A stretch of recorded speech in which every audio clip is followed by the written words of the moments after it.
Nathaniel, Bartholomew under a fig tree. What was he doing under a fig tree?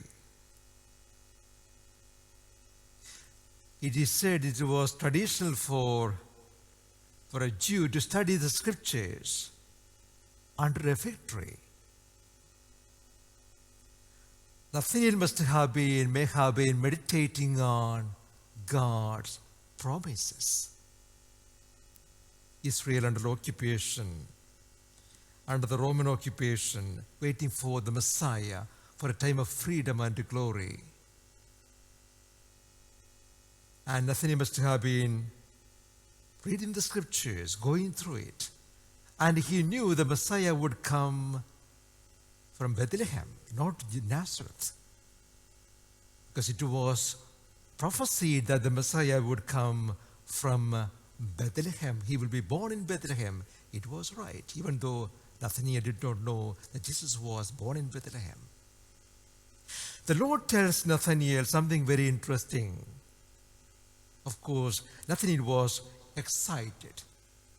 So something is happening. He said something about me. How did he know I was under a fig tree? The Lord tells him, you haven't seen anything yet. You haven't seen anything yet. Dear friends, good to meditate on God's promises.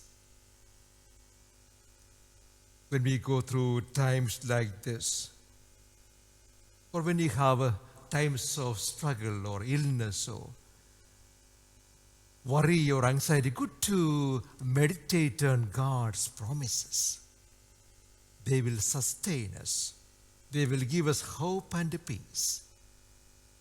So go under a fig tree. Could be your armchair or your prayer corner or your chapel or wherever you are in your sitting room. Go under a fig tree and meditate on God's promises.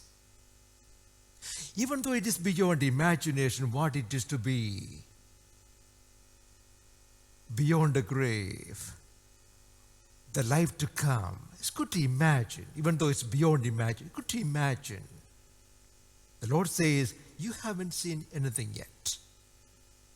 So it's good to imagine what it is to be, to see God face to face, to see your loved ones who have died, to see them again, and to believe that they are watching over you, always looking after you, cheering you on, encouraging you. Don't give up. Don't give up. Oh, hold on to your faith. Be at peace. You haven't seen anything yet. They also would be reminding us, you haven't seen anything yet. In the words of Saint Catherine of Sienna, all the way to heaven should be heaven. In other words, we have already started the journey and we haven't seen anything yet. Hold on to that hope, the promises of God. And again, make this journey also a heaven. All the way to heaven is heaven.